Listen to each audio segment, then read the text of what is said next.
Guys, flex na ako niya akong bag na okay gabi sa Sarja, no? Nindot siya, guys. Tag 18 dirham ra per kilo na hangayon ako siya. Mo na siya. Tapos ito is Fiorelli. Luka guys, ug pilay price ani. Naalang siya medyo damage di ani, pero okay ra kay siya. E-flex na to guys kung unsa kanindot ang ukay sa Sarja basta makapili ka. Naa siya tag dinhi Fiorelli siya. Tapos meron siyang ano dito. Kahit i-ano niyo scan ng barcode. So sa dirham siya guys, it's around 220 EED. 'Di ba? Mahal pag i-convert natin nasa 4K, 3K. Oh, money siya. Nice kay siya guys. Clean siya. Ayan.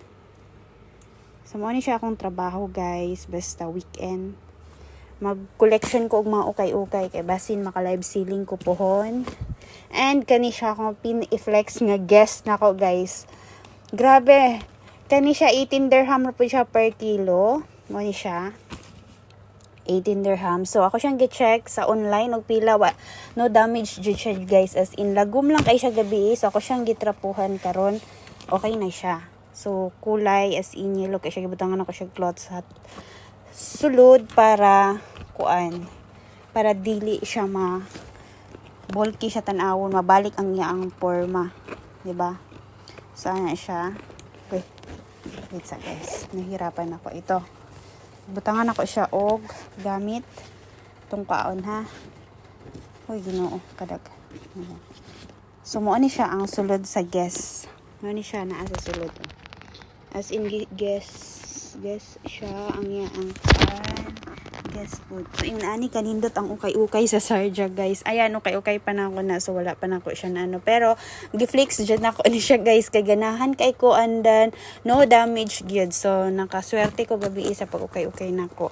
Pero layo lang jud siya guys. Oy kapoy kayo ang biyahe, pero okay ra. Basta halab og ukay-ukay carry ra kay no. Kani lang siya damage gamay, pero okay ra kay siya. Di naman siya halata. So utruhan pa siya nako og limpyo na siya, no. Siya okay kay siya, oh. Ayan, mga okay. Kani wala ni siya brand, pero nindot ra gyapon siya, nice ra gyapon siya, disente siya tan-awon. That's it. So mag live selling tapuhon guys, no. Daghan kay kog na ano din ni para plus dapat jud koy mga bra. Hilig po ko sa ukay-ukay nga bra. And then kini guys kanang kapilingon bitaw nako. Kabalo ko nga 29 ako, 13 akong size, depende kung mo-stretch ba siya. So American Eagle siya guys, ayan. Hindi pa man siya masyadong lousy din yung